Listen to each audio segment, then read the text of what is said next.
Thank you for tuning in to the Road to Remission show. I'm Hassan Jackson and I'm your host. Today we have a special guest, Mrs. Beverly A. Bush Hall. And once again, I'm Hassan Jackson and I will be your host of today's show. Thank you for tuning in. We are live. Now, God took my life to show me how to live. Right. I'm not worried if they care about the way how I look. My mission is higher than what they can see. Because I'm simply me. I never knew how to live until I died. And I'm died to everyone unless I try to become what I may be. Today we have a special guest. It is Mrs. Beverly A. Bush Hall. How are you today, Beverly? I'm good, and you, Hassan? I want to thank you so much for joining me on our show. Thank you. I know you've been through a lot. You are a breast cancer survivor. Yes, I am. Why don't you tell the public a little bit about yourself? Well, Before the cancer stuff.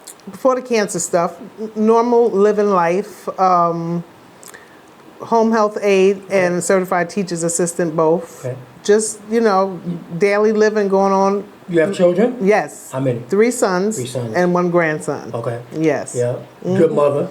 The best I can be. Yeah. The best I can Hey, be. you gotta, it is what it is, but I know your sons. Yes. And they are raised and they are gentlemen and they are good men. Yes. And I know they were very, very supportive with you through the whole process of your diagnosis. Yes. Now, what were you diagnosed with and when were you diagnosed with it? It was around October 20th, 2015, stage 01 breast cancer. Okay. So that's the lowest stage. Lowest stage, Yes, that's pretty correct. good. Right. Yes. Yeah. Never missed any mammograms. Had no signs, no symptoms, regular checkups.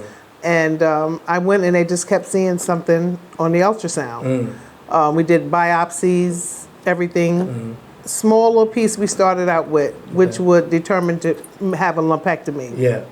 Which would be in December 16th of 2015 that I did have. Okay. After having that and running tests, there was some in the lymph nodes, which meant I would have to have chemotherapy. Okay. I started chemo February of 2016, all the way up into June. How many cycles? I had the first cycle was 4 cycles of it every 2 weeks, Yeah. and then after that it was another 2 months. Now, did the radiation follow the chemo, meaning as soon as you got the radiation, the next week you would do, as soon as you got the chemo, you would do the next week radiation after that? No, you couldn't do radiation until you was finished the whole finished the process. chemo, okay. Exactly. Okay. Right. And so you did the process of the chemo first, and then after that, you did the process of the radiation. Right. How long was the radiation process for? The radiation process actually didn't take place until the end of 2016 to the beginning of this year of 17. Okay. In that time, I've had 2 surgeries in between that time. Okay. And the So- surgeries were to remove. After the lumpectomy, there were still cancer cells on the margin. Yeah, because they usually go in there to try to take them out. Right. There's nothing in there. Yeah. And the chemo, it didn't work or whatever. So they determined that I would have to have a mastectomy. So we waited a while. Then I went to have the mastectomy. I went to go do that. Then I had an infection. Okay. So it's like, no mastectomy. You have to put all of this off for a while. Long story short, when we got ready to do the mastectomy, I decided to have a double. Okay. Just to be done with it, because there was so much happening in between time. Yes. So September the 7th of 2016, I had the double mastectomy. Okay. So then when they did that, after that, they said, well, you did everything else that was to be done. The last thing would be the icing on the cake, would to do radiation. Yeah. So that's what I started radiation just before, maybe the beginning of November. Now, going through that, finding out in a later stage of your life, because some people, well, I would say, I guess some women, you would want to catch it at an earlier age in your life if it had to happen. Correct. But due to the fact you were, a woman of a particular age and you found out that you were diagnosed with cancer, you knew friends already in the past. Right. Who were diagnosed with cancer and had passed away. Right. Or still were in the process of their treatment with cancer. Now, how did that make you feel when you all of a sudden, you know what they're going throughout their process, and then all of a sudden you're like, oh man, now I'm going through the same process? Like, what? How did that play its toll on your mind? It was very overwhelming. Yeah. I participated in walks with Inglewood Hospital for years, Yeah. never knowing that this one day it would actually pertain to me. Yes. There were women, that I knew and talked to and dealt with that had breast cancer, and I was in denial when I was first diagnosed with it. Yeah. I was actually in denial. Yeah. The first person in my family, especially on my mother's side, to have any form of cancer. Yeah, it wasn't hereditary or anything like that. No Yeah. signs, no symptoms, no Yeah. pain, no nothing. Yeah. You know, so as my sister would always say, it's just a process. You have to go through the process. You do have to go through the process. And it was a process. It's not an easy process. It wasn't an easy process. There were days that I just wanted to throw in the towel. I know. There were days I didn't want to be bothered. I know. And then, you know, you just have to pick yourself up and just, you had to fight. Yeah. You had to fight. Now, did you lose your hair? Yeah. You did. I did. And That was, I know. that wasn't as It wasn't as bad? No, Yeah, because I had always wanted to cut it off, and I wanted to do I it, saw but the was picture with scared you to with do your it. ball, both balls together. That was awesome. Yeah. That was awesome. That's And- a real son right there. Yeah, well, he's my rider. I'll tell Yeah, anybody. I know. I love There were Jamal. days where he had to push me, and Yeah. he was in the house with me at night He when. wasn't going to let you die. No. No. And the days when you couldn't move, and the nauseousness, and the bones aching, and the I know, sister. mind racing, he was always there to push and carry on, and Yeah. the moaning and groaning at night, and you know, so he saw it all. He saw Yeah. it all firsthand. I know. When people tell you they can be there for you, you're not there until you actually get to see it. That's right. You know, people see you and they say, "Oh, you don't look like what you've been through." But you don't know what I go have through. no I know. idea. I There are know. plenty. They got yelled and cussed out for no reason on days when I was even embarrassed that I did that to them, and it was just, you know, it was just a lesson. Yeah. It really was, and it was part of my testimony. I was part of your never in testimony. a million years would I thought that I would have ever experienced anything But like it that. changed you. Yeah, it did. How did it change you? I'm still gonna be me. I'm gonna tell you off and do what I gotta do when I gotta do it. That's why I love I you, man. am a little bit more humble. Yeah. I'm very It more does humble appreciative. you. It Yeah. does. And you know, everything doesn't bother me anymore. Yeah. You know, before I could just automatically just jump at you. Now I can think a little bit before I jump at you. Mm-hmm. And I'm just truly blessed and thankful. I had a hell of a support system. Yes. I had sisters, my good girlfriends. I mean, they were with me through thick and thin, from food to visiting to prayer to crying. They never turned their back on me. And I mean, I had a hell of a support system. You know, like I was saying before, and I always say this, that you never go through this on your own. Never. There's No. always somebody there that helps you. You know, like you said, praying. Yeah. Family members, somebody that's a ride or die that's going to be with you throughout the process. Yes. And that's extremely important. So your breast cancer. Right. Did you lose your breast? Yes, I did. Okay. Mm-hmm. Now, how was that psychologically? Well, you know, I expected Google and research and everything can take you to a whole nother place where you can just overmind thinking. You overthink it, yeah. And like it's going to be the worst in the world. because Right. you read it, and they make it seem like it's going to be the worst in the world. right. Yeah. And but when you sit back and you think about it, it's like you lose your breast or you lose your life. Dang. And I mean, I'm going to be 56 in June. Okay. God bless. I thank God for that. And it started out to be just one breast, and I chose for them to do both. Okay.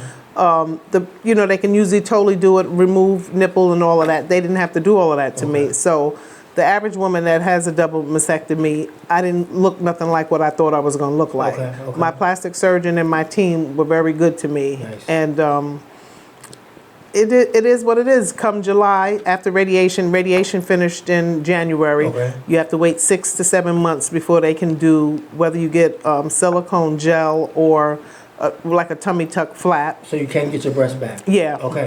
That's a good thing. Yeah, because right now was what you call as expanders that I have in, Okay. so that my skin wouldn't totally cave in and become totally flat. Yeah. So they stay in and they come out in either the late July or August, and then we determine what we will put in. Now, did your hair fully grow all the way back?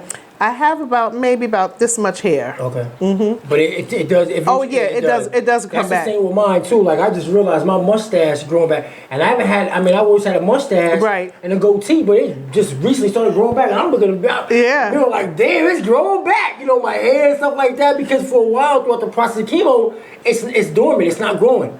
It's not there. You know what I mean? Your hair is not good. It's not.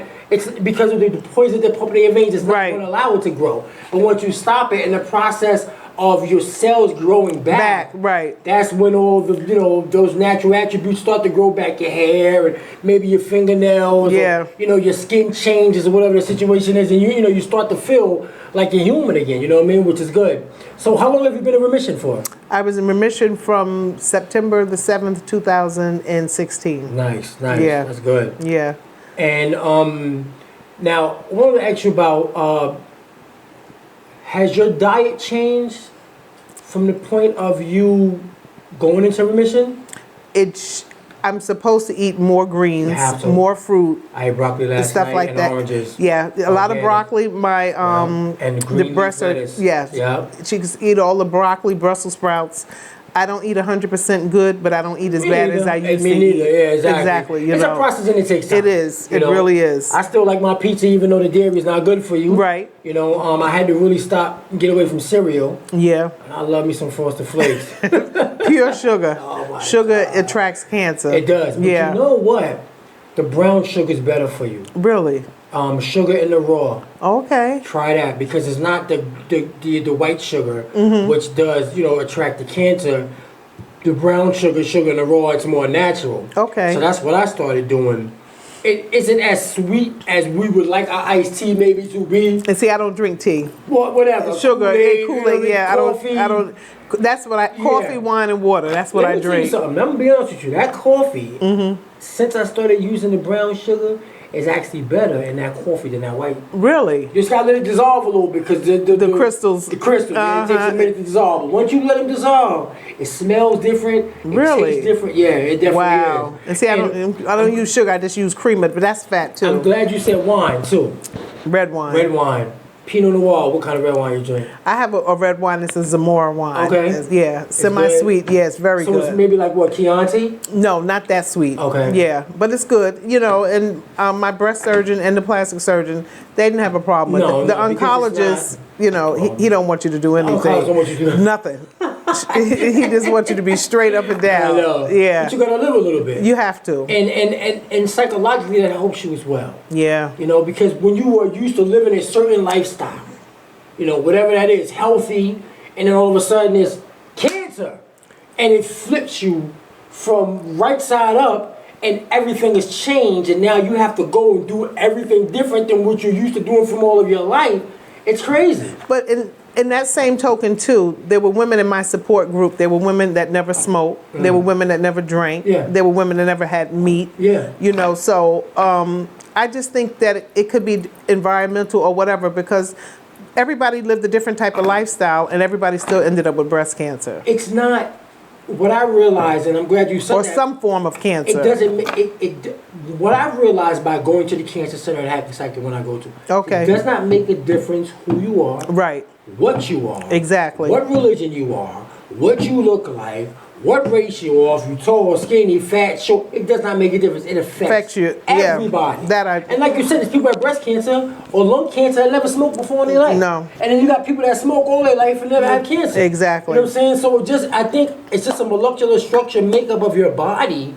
And I don't know. Have you? What I had to do was I had to find a definition of cancer because we always say cancer. We never really know what cancer is. Mm-hmm. Did you ever look up the definition of cancer? No. See? No. And I had to. By doing this show, I'm glad I did it because it helped me. So cancer is abnormal cells Right. that divide and conquer. Abnormal cells that divide and conquer other cells. Right. And destroy the other cells, the body tissue in your body. And we all have a cancer cell in us. Yeah, naturally. Naturally. But it just something has to react, or it just that's why some people my sister has thyroid cancer, and it's crazy how you can have a operation to take that out, and then sometimes it doesn't spread, but some people you can't do that. No. You know what I mean? Because Everybody's body is different. Yeah, It exactly. really Everybody's is. body's different. It's crazy. I met a man with breast cancer. I've met a couple in my support group. A couple, yeah. Yeah, I was like, what? You just never know. never know. What it affects and how it goes. And that's the crazy part about it. I brought you on the show because I've known you for a long time. Right. Always been a strong woman. Try to be. No, yeah, you have. We all go through our trials and tribulations. That's life, Yes. You know what I mean? Whatever the situation is. But, you know, I wanted to go more in depth in what made you push through the radiation and chemo, the support of your son, the support of your daughter-in-law. If you can, because what I want is for the people who have breast cancer and are going through it right now that are watching the show. Right. You know how it is going through that process. Yes. If you may have would have had, now you had your son there, you had your daughter-in-law there, but if you would have had maybe a show to watch or somebody saying, hey, because look, your son is there, but he don't have breast cancer. Right. You feel me? Mm-hmm.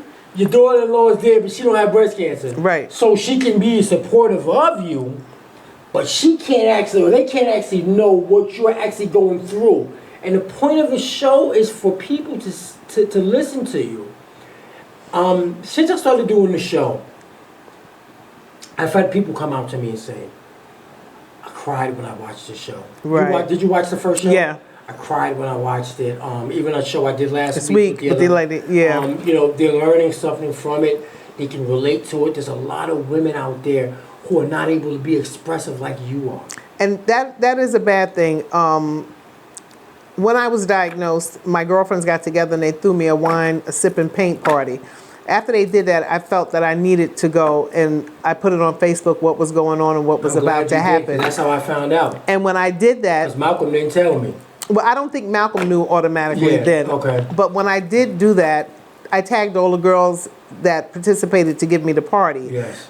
Their friends, of course, all came up on the Facebook page, that women that I didn't even know, and some just by association. Yeah. And they reached out, and it was like 3 or 4 different women going through different other forms of cancer. You never know. And they weren't saying anything to any family members. And I said, you can't do that by yourself. Why? You can't. You can't. That and the stress alone, not having somebody to cry. I had a whole different crew of women that I could cry to at a different time. Yeah.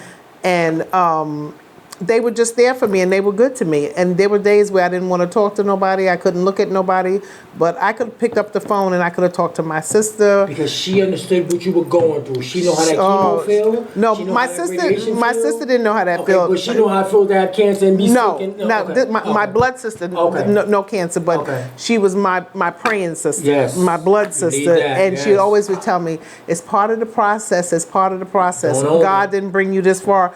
I mean, she prayed over me when I couldn't pray for myself. Yes, ma'am. And then I had a girlfriend who had cancer years ago, and she knew what it was like. And then, I had a girlfriend whose husband, and then somebody had a friend or association or somebody, but there were 3 or 4 in my clique that knew hands-on what it was like. And my sister was like, this is not me. I know this is you. I can't even imagine it. But everybody suffered through it. Yeah. Everybody felt it and had to deal with it. And everybody showed it a different way. That's right. So I don't wish it on my worst enemy. And I don't think I have a worst enemy. No. It's just when they tell you he doesn't put more on you can bear. It's the truth. And things happen for a reason to either make you or break you. It's just a part of it. Didn't tell you life would be easy. Nope. So. And the messed up part about it is we are survivors. Yeah. And we're blessed. Yeah. But there's a lot of us that don't survive. Yeah. There's a lot of us that don't live through this. No. There's a lot of us that are going to die. And that's just the reality of it. And I try to tell everybody out there, like, you see us and, we look like we're doing okay. We are. Yeah. We are. But a couple months ago, we wasn't. A couple weeks ago, I can say that, because there'll be days when you just don't feel like anything. You don't want to do nothing. No. And then you have to turn it off and then just pop back up and keep it moving. That's right. You have to. What's your motivation to keep going every day? Just that I was blessed from obstacles way back in the day that could have taken me out. That strengthened you. And then I have this one grandson. And they prepared you for what you're going through today. Yeah. So I said, if he brought me through that, and now you just have to fight. Your grandson is adorable. Oh, that's my heart. How old is he now? Little Malcolm will be 5 in May. What? He'll be 5 in May. A couple maybe about 2-3 years ago, Malcolm had actually had babysitted him. Oh, yeah. And he's so cute. No more Malcolms. And This is the last of the name Malcolms. He's the third Malcolm. Yeah, no, The fourth Malcolm? Yeah, Big Malcolm, and he has his little Malcolm. Then I have my Big Malcolm, that's and right, four. this is the end. No more Malcolms. No more Malcolms. No more Malcolms. No more Malcolms. No. That's awesome. Though. Yeah. And I love that. And I think Malcolm, Big Malcolm got a trip out of having, a little Malcolm, the fourth Malcolm. Yes. You know what I mean? Yeah. And they all look alike. They all look alike. Oh, they can't deny each other. Yeah. But that's your motivation. Yeah, my That's motivation. beautiful. Yeah. It's family and life. You see it every day. You can't take it for granted. You can't, and don't you realize it more after going through it? Oh man! I really thought, I said, I can't do this. I used to tell Jamal, I said, I can't do this. I said, I'm not going to do this. And he would say, get up, we got to go. Yeah. And he was my pusher and my driver. Yes. And people would call and knock on the door. You don't want to answer. You don't want to talk to him. You don't talk to nobody. And then the next day I say, you know what, let me get up and go. And I just have to go. And they're cussing people out. Oh, yeah. I loved it. I apologized to everybody. I did. I could tell them off, and I apologized. I apologized after the I apologized after the fact. Yeah. What about the hospital? Would you cussing them out the hospital? The hospital, I wasn't too bad. I don't think. I don't think I was too bad at the hospital. I stayed in the hospital for a while, so I was there for a month and a half. Wow. So I was cussing out. Yeah, you were. Yeah. You had no other choice. Anything that made you, somebody had to catch it. Somebody had to catch it. You had to give it to them. Yeah. That bad, you like, oh, I feel bad or whatever. But I think everybody knew, that you were going through what you were going through. Right. And it's understandable. Yeah, I mean, I had people reach out to me from all over Facebook inbox, just associates of this one, of that one, and asking how. But like I said, people would see you and not know and just think, you look like this, but they had no idea what was inside. Well, think about my skin. Right. You know me all my life. Right. I've never had. Right. So this right here was like. Yeah. What? And when I couldn't find out what it was, I got so depressed. And we're going to talk about that in a second. I got so depressed. I didn't want to go outside. It affected my work life. I didn't want to find a job. My friends, Malcolm, were like, why don't you go out there and get a job? I'm like, yeah, well, you don't know how it is going for a job interview. People, yeah. And they looking at you funny style. Now, you know me from working in a restaurant. I've been in so my life. Right. I can't go up there and serve you no food and be looking like this. Right. It's not going to happen. Judgmental. People are going to be judgmental. Yeah. People are going to look at you funny style and say, oh, well, this, that, and the third. But what I learned to do is I took my positive and I turned it into a negative. My negative turned into a positive. I said, okay, well, this is what God's giving me right now.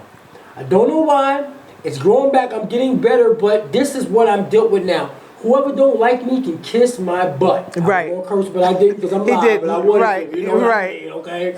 But because this is what God has brought me to. Yeah. So I can lay down and cry. Woe is me. Look at me. People gonna look at me funny style, this, that, and the third. Or what I can do is I can be assertive mentally, spiritually, and physically. Find out what's wrong. Take that negative and bring it into a positive. Amen. I can't even imagine when you were a girl getting your breasts as a form of, I'm a woman, I have breasts. That makes you part of a woman. Yeah. Every woman gonna go breasts eventually. Every girl gonna go breasts. Exactly. It's a part of you being a woman. Your hair. Part of you being a woman. How did that play an effect on you? Well, you've had these breasts for what, 50 some odd years, but let's say 45 years. I did. Yeah, 50 some odd years. Yeah. And then all of a sudden, you don't have them no more. How did you even, my skin is my skin, but I don't have breasts, so how did you about that? Like I said, when they told me that they were going to do the mastectomy, and I said, having the infections after the lumpectomy and going back and forth, I said, no, we're just going to do them both. Mm-hmm. But the surgeon that I have, Dr. David Abramson, he didn't have to do the complete double mastectomy the way. And once you get them done, they put an expander in it. So if I didn't have an expander in me now, my chest would be totally flat, okay. And you could never open it back up. Oh wow! So, I didn't know that. Okay, yeah. So these expanders that I have in, that I have in now, they actually hold in place and keep me shaped, so that when I come July, give or take, when I get ready to get the new boobs, they'll be able to go in there.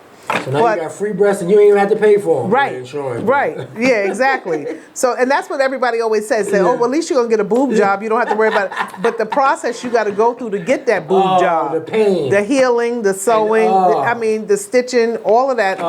That's a whole nother thing in itself. Painkillers and morphine. I slept in a recliner chair for 4 months. I couldn't sleep in the bed. No, you can't lean over because it's they tilt this way, they tilt that way, they soar, whatever. And women want big old boobs and what. If I could go without them, I would go without them. Hey, listen, my plastic surgeon, what you got. And he told me, he said, I won't let you do that because that'll be another stage of depression. Yeah. So that part didn't bother me. It was just the main thing I was worried about was the cancer. I wanted to make sure the cancer was gone. Forget the breast. And I really did forget it. Because the breast ain't gonna make you live or die, but that cancer's gonna kill you if you don't get rid of it. Exactly. Yeah. And it was, the healing process, the surgery. You had to come home with drainages. You had tubes and all of that. I've been through that. That was a lot. It was. That was a lot. Not being able to go to the bathroom on your own without thinking you could fall, or to wash, or to... You become weak. Yeah, and you become dependent on somebody. Yes, you do. You become, like I said... And you've been self-dependent all your life. And so that's where the humble comes in. Yeah. Because you got to ask somebody for every single thing. Right. My mother, let me tell you something. My mother's a gem. You know my mother. Right. She came up, strong woman, just like the rest of you black, beautiful women in the country, in the world, some majority from your generation. Right. She came up. And she had to take care of me for a month and a half. Now, I ain't lived with my mother since I was a teenager. I know. So it's like, now I'm living with my mom, and she got to do everything for me. Like I'm dealing with her personality. She's dealing with my personality. I'm cranky, like you said.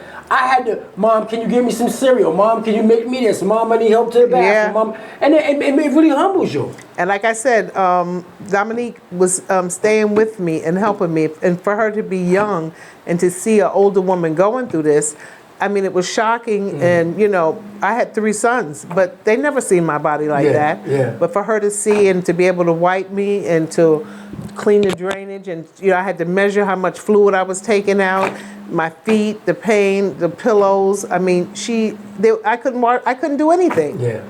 And I mean, I don't know how nobody could not want. You don't want to ask for help, but you need help. You need help. You need help. You need it. You can't do it on your own. A couple months prior, before having the surgery, they did our bathrooms all over, and I was like, why are they putting all these damn rails in here? They put extra rails in the tub, by the toilet. Need them rails. Didn't I need every one of them? Didn't I need every one of them? I wish I would have had just the rails. Just to sit down on the toilet, just to put your leg I up had to in get the a chair shower. for my shower. I still have a chair in my shower. It was a lot. Yeah. It was a lot. Because I couldn't even stand up. Yeah. And taking a bath was like the worst. I'm all the way down in the tub. I'm like, please, Mom, help me up out of it. You know what I mean? It was a process. When you first get the surgery done, you couldn't get in the water for like almost 3 weeks easy. And even with the port, you couldn't get in the water. No, the port you could. Okay, but when I came home, heal first. No, the port, that wasn't a problem. Okay. The day after the port, they covered that. I still have my port. Yeah. But to take a shower after the mastectomy, I didn't take a shower at least 2 or 3 weeks. Yeah.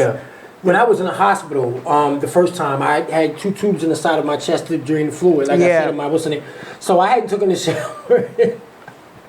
And I was washing up every day. Yeah, that's all you could do. That's all you do is wash up. That's all you could do. I wanted that water, feel that water, I'll never forget the first day I got ready to. Yeah. Was it the best shower in the world? Yes, it was. I'm like, shower.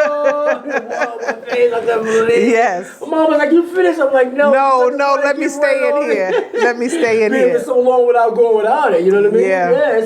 People don't realize that, man. No. But it's awesome because, like I said, once again, it brings you to a place of clarity in life and be able to, I came out of the hospital first time, and maybe you have the similarities too. Right. I sat on the front porch. I took a deep breath, and I'm just like, wow, Just the cars going by. It wasn't nothing going on. I was waving the birds after a while because, I was stuck in the house. I couldn't drive. I couldn't go nowhere. Yeah. You just look out the window. You go up the steps, down the steps. You go back and forth. And things that you took for granted, you really appreciate them. Yeah. Everything. The food tastes better. The air's you breathe the air better. I mean, things that used to make you laugh. Do you find yourself being more emotional now than you were before? Very emotional. I've always been a crier, but now... Yeah, I could cry at the drop of a hat. I hate. I'm sitting there watching TV show. I'm crying. I'm like, damn, I'm crying again. And now you see more cancer commercials than you Oh my ever saw. God. Everybody got cancer. Everybody has cancer. The whole world. And if the St. Jude's come on, it's just like a With flood. kids, I can't do the kids. I can't do it. No. I got to change the channel half of the time. I I can't do do too. the kids. I can't do it. It's It a makes lot. you very emotional. It It's really, very emotional. very, very you know? emotional. But I think that's good though, because I think the awareness now, like I was saying with Sharon Lee Parker last week, that the medicine now is better than what it was 10, 15, 20 years ago. I say the same thing. I feel bad for the fallen soldiers before me that that had to go through it, but yeah. Even as far as the nausea medicine, the pain medicine, Yes. some people they knew not. They give you the nausea medicine. You had a time to take it before whatever. Oh. That wasn't as bad. But people that didn't have that, what they had to go through. Could you imagine? I can't because I can't I imagine never either. had nauseousness when I was Me neither, pregnant, so I didn't know what nauseous was until I got this. Yeah. And it nauseous just is felt, no joke. it's just like an inner body feeling. It is. It's just something that you always feel like you gotta throw up. Always. It's Always. like right there. Right. You could just grab the Did bed, you the throw up a pillow. lot or no? Because I didn't throw up a lot. I didn't throw Me up. I neither, just felt like I had to. fought But it a lot. I right. fought that throw up. I was pushing that food down. You gonna stay down in this damn stomach because I wasn't feeling it growing up. Yeah. But when you go through it, it's like you just the nausea medicine, and they give you the pills. And I don't know what the pill they gave you, but I mean it would help to a certain extent. The ginger ale helped a lot. Ginger candy helped a lot. You did ginger candy. My sister got me ginger candy. Okay, Yeah, okay. that and ginger ale is what I lived off Ginger of. ale, As soon as I Ginger want ale's your something to best eat, friend. as soon as you get it, it didn't taste like what you wanted. Now I know you're not a drug abuser. You never used drugs before. Back in the day. Well, okay, a little bit of marijuana. Yeah. When you were in young age. But now, did you try marijuana when you were on chemo? No. Let me tell you something. They said my oncologist didn't believe in it at Well, all. let me tell you something. I'm going to say this in the camera, okay? Be real with everybody. No, because everybody talked about it. Listen to me. Medical marijuana. Medical marijuana, even the marijuana from around the corner, the guy on the corner sells, or your friend next door to you sells, or whatever it may be, will help you with your stomach. Now, check it out. Okay. I had stopped. I've always been a connoisseur of marijuana growing up. Okay. Not gonna lie, I'm real. Okay. You know me, Right. I like getting high. I like smoking trees. This is natural. That's who I am. Right. Never did no crazy other drugs, but marijuana. Grew up in that age. of Okay. Tupac and Biggie. Everybody was smoking. We was getting high. Right. So I said to this lady one day, before I went to chemo, I was scared as hell. Yeah. I didn't know what to expect. You know Yeah, what to the expect. unknown makes you. Unknown, Oh I'm sitting God. there, I'm nervous. I'm in there like I'm going for a job interview. I'm sitting there. The lady, she's sitting there cool, and I'm talking to her. She said, "Well, I'm in remission." I said, "You in remission?" She said, "Yeah." She said, "I had a breast cancer, something like that." She said, "I said, well, how does it feel? What do you go through?" She said, "Let me tell you something, sir." She said that marijuana. She said somebody made her a brownie Yeah. with marijuana in it. She could not eat because you know when you're going through chemo, You can't eat. No. You can't eat. No. I don't care what you try to eat, how scrumptious it was before, how good it looks. You just can't get that You cannot taste. get that taste of it. Yeah. Everything tastes like metal. Yes, that metal taste on It your is tongue. metal, metallic, Everything. Water, Everything. iced tea, coffee, sugar, you name it, it tastes like it. So she told me, she said the brownie marijuana settled her stomach and allowed her to eat. Wow. So when I was going through the chemo, I'm sitting there, I'm like, I'm hungry as hell. I want to eat everything, But the chemo was tearing my stomach up. So I went and got me some weed. I smoked it, and I was able to eat. But the problem with so-called medical marijuana being legal in New Jersey is every medical center, mine in Hackensack and yours in Inglewood. Oh, really? They're not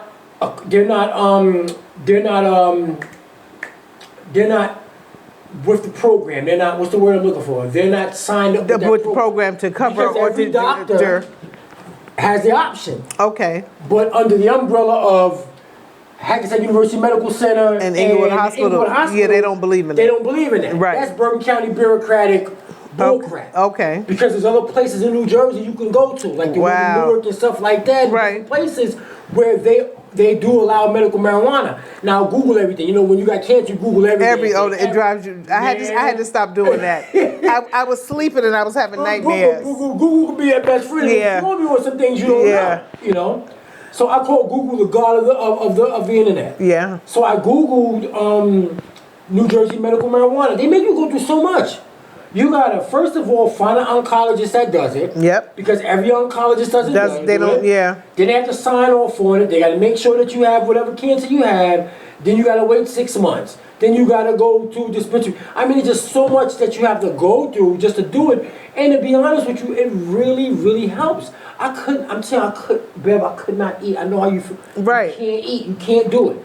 And you feel like you're losing weight. What you do, But the steroids made you gain weight. to a certain extent, see, but I wasn't on. Did they have me on steroids? No, they did. They had me on prednisone. Yeah. They sure did. They had me on 20 milligrams too, right after the prednisone. Yeah. I mean, they pump you. How many medicines did you take? Oh God. Like 20? No, I didn't take that many. I just had the what I took for the chemo. Then I had a nauseous medicine and the Nuesta shot I had to get after each chemo session. Does that not hurt? That Yo, never bothered me. I had not one that pain. slowed No, me down. I had nothing They from said it's that. gonna hurt your bones. Never. They didn't hurt your bones? No, when I had They that gave me that shot Nuesta like shot, somebody hit me with a brick I had wall. a burst of energy, and that next day I would clean everything up, and then 2 days later I would crash. But I never got, from the shot. Mine was, the first day of chemo was okay.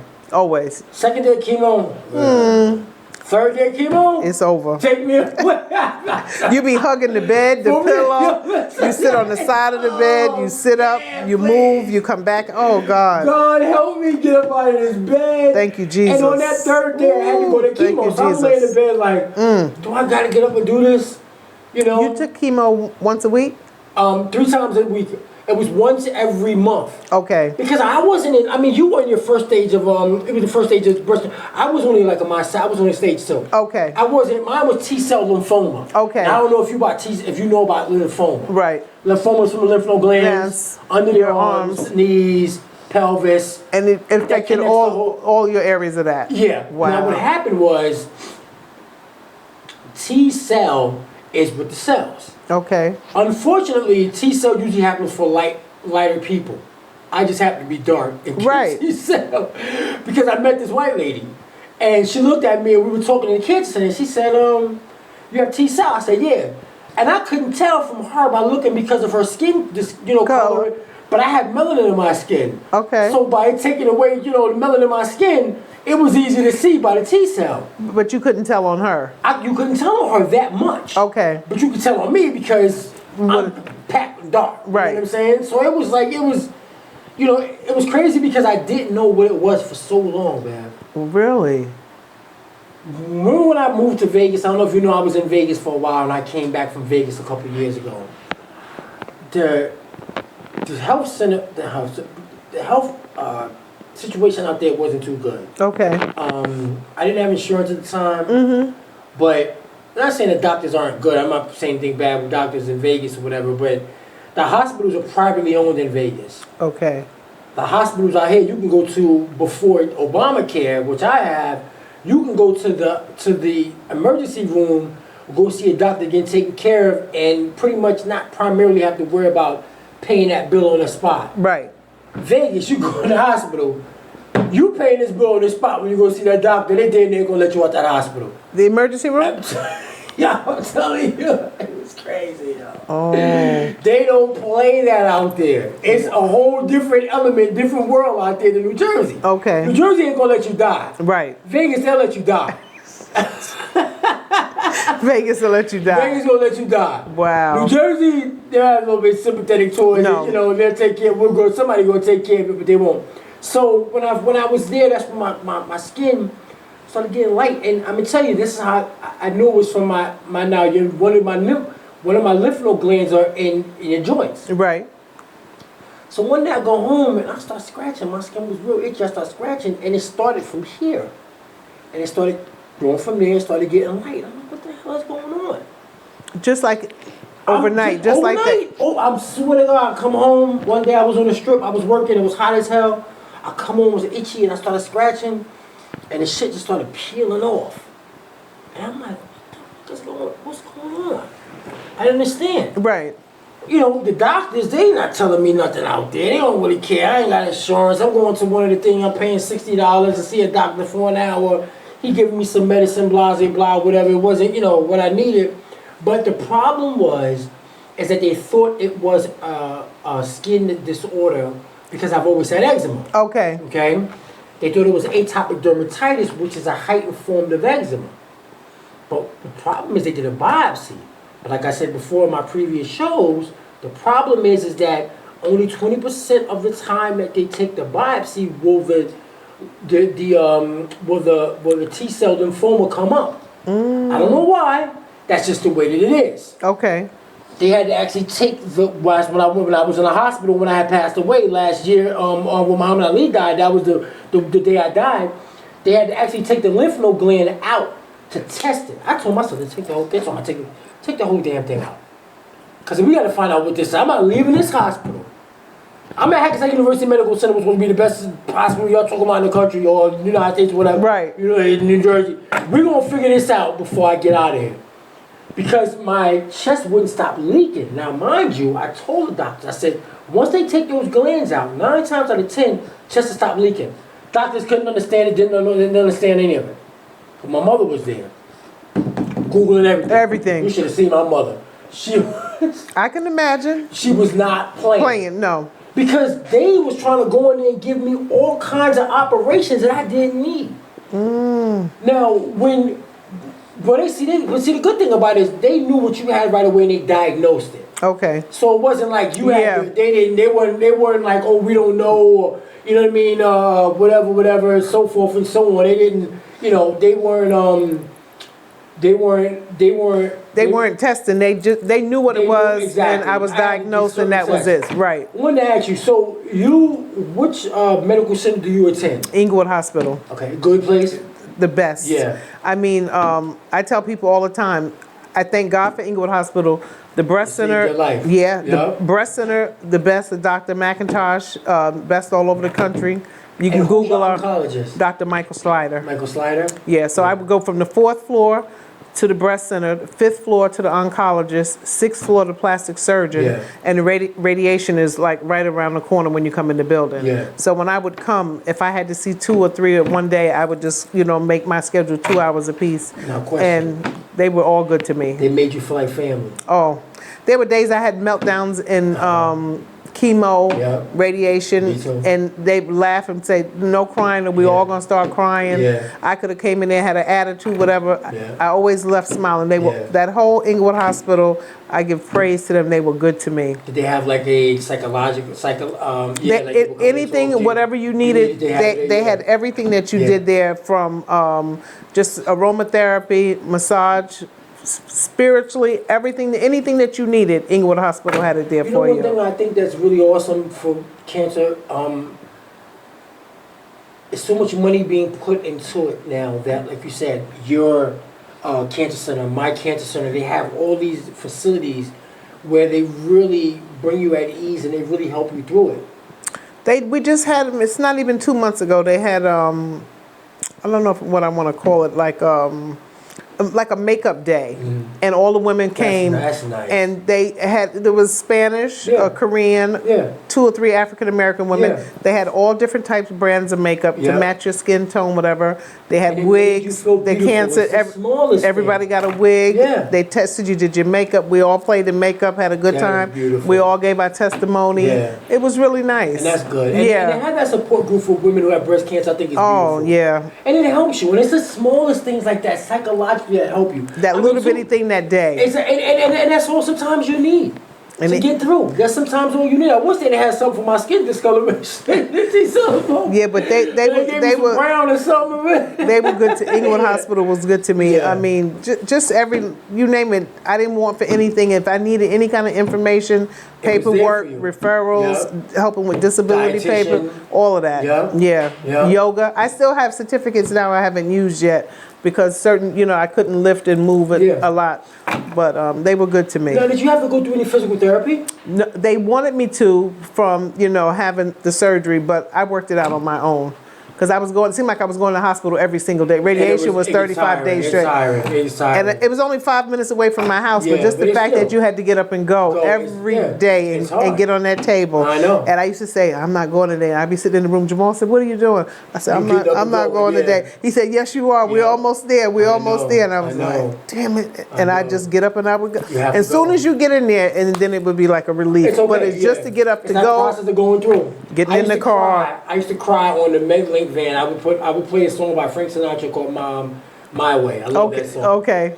And that, for some reason, even when I wouldn't play it, I would have on my MP3, and it would always seem to come up when I was on my way there. See that? And I would cry and get it out. Yep. You know, then once I cry, I'm like, okay, let me go in and do this all over again. Yeah. You know what I mean? Yeah. But sometimes it's that motivation. Now, do you have any particular song or music, anything like that, besides your family that helped you, get up and go? No, I have Marvin Sapp CD now was in my car with the best of everything on him, and I just listen to it over and over and over. You push and drive through. Yeah. I tell people music is extremely important. Oh, you have to have music in your life. Music. I have radio in my bathroom. I don't go in the bathroom without the radio coming on. Yeah. That's how I grew up with a radio in my bathroom. Yeah. My mother had radio in the bathroom upstairs and downstairs. And I have radio in my kitchen. When I'm cooking, and they know the music is on all the time. You know, my nurses used to, besides me cussing them out when I was okay and I was sedated, they would love coming into my room because I always had my music playing. Right. You know, jazz at night to relax me, to help me go to sleep when I was in pain. Yeah. You know, maybe a little bit of hip hop to motivate me, whatever it was. Right. I always had that. They would come in like, oh,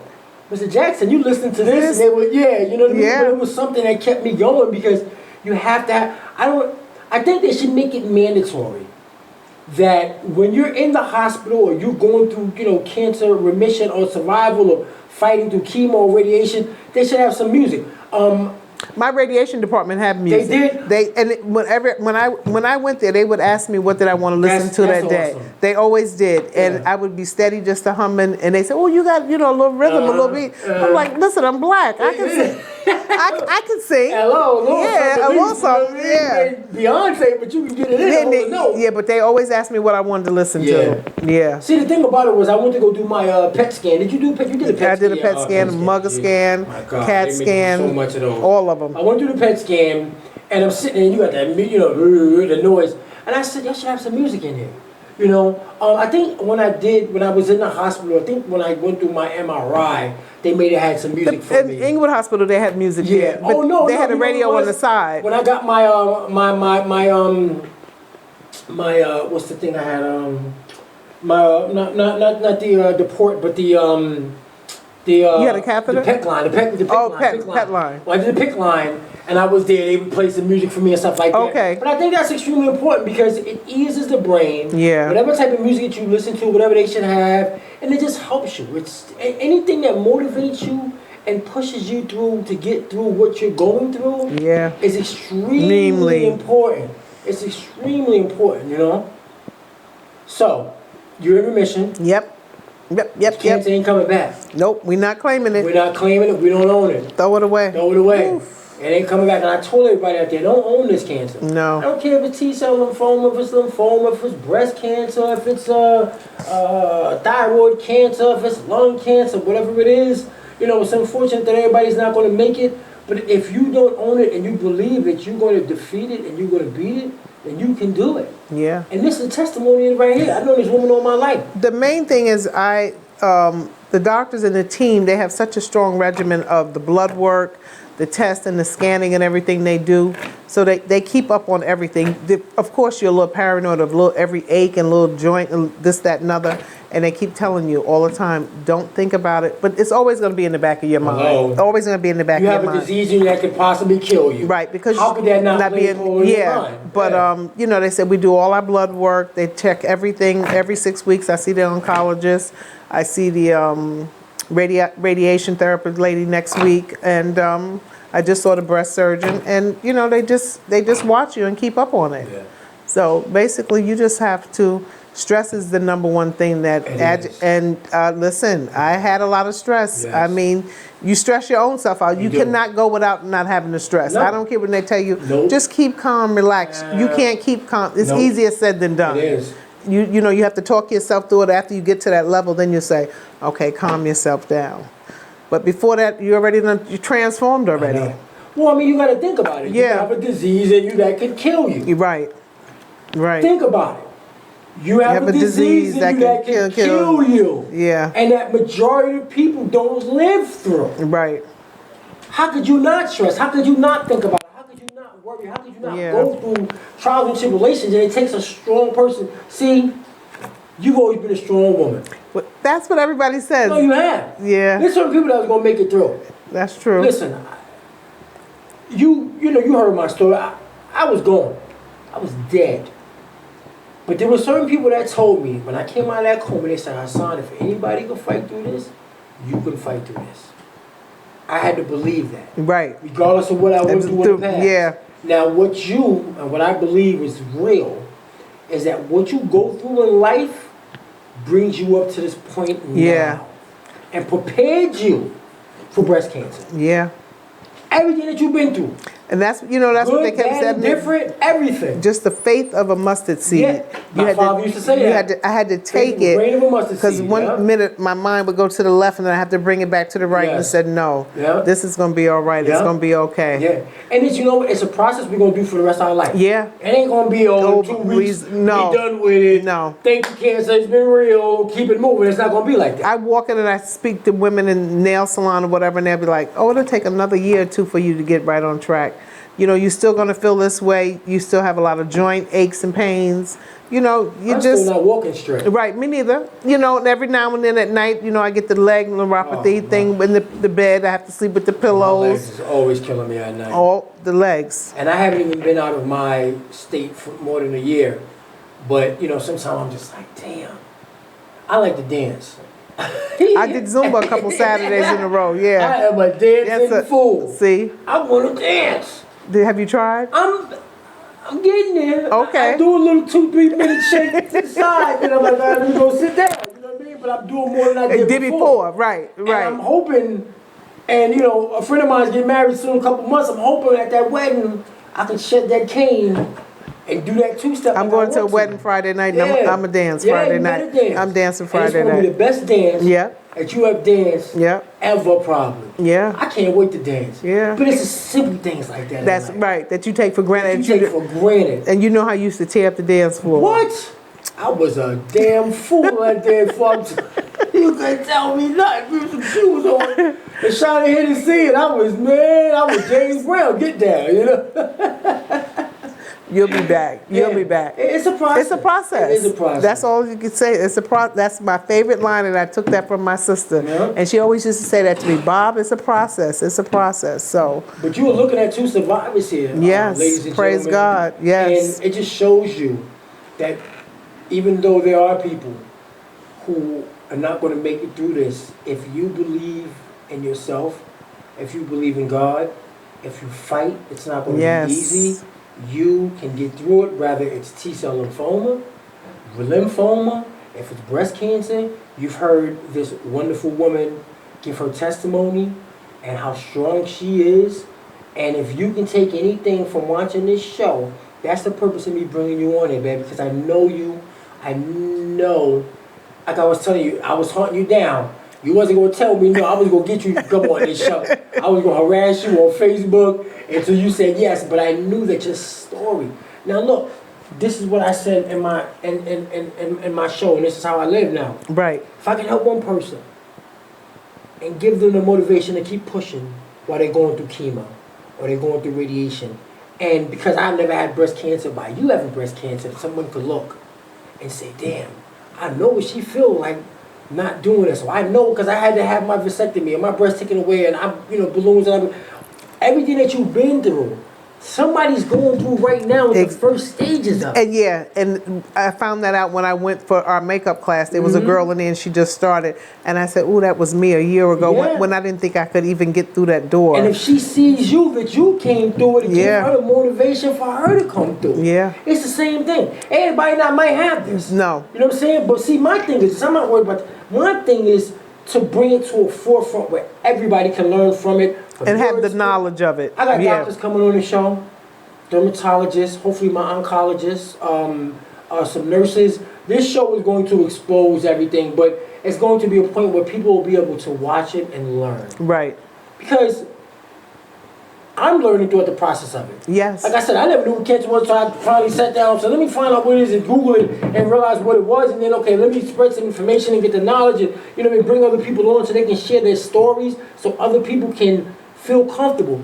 Because like you said, it's a disease where you feel like once you get it, you close all the doors to the rest of the world. Yep. And you don't want to be bothered by nobody. You don't want nobody to know that you lost your breast or your skin discolored or your hair is going. Or you just feel weak or you just, feel weak or you shut the rest of the world out. Like you're not strong enough that day. You know, to everyone, do not shut the world out. There are people who are suffering. Yes. And we have been through what you're going through. And there are people after you that are going to be diagnosed, are going to go through what you're going through. But be strong and stay steadfast and don't own the cancer. And you can live, you can survive, and you can be in remission like me and Beverly. Now, before we close out, Yes. and I will say, my Yes. two good friends, they are dealing with this now, and Yes. they're fighters. And one I is hope you're watching. my sister Michelle, Yes, Michelle. and my brother Anthony Pook. Anthony, and they yes. already know God is able. Yes. They both have been through with me, and now it's reversed, and God is going to be there with them. And you're there for them, and that counts I'm for the praying most. that yes. We're gonna pray for and I them. love them dearly, Yes, we and this love is you. just another chapter in their life, and we're That's going it. on to bigger and better things. That's it. Yes. Well, I want to thank Beverly. Thank you, once again Hassan. for being my guest. I appreciate it. I appreciate you. No, thank you. Yeah, and you were watching the Road to Remission show. We will be back again next Wednesday at 7 o'clock live. Thank you for watching the Road to Remission show. My name is Hassan Jackson, and have a good night. Thank you.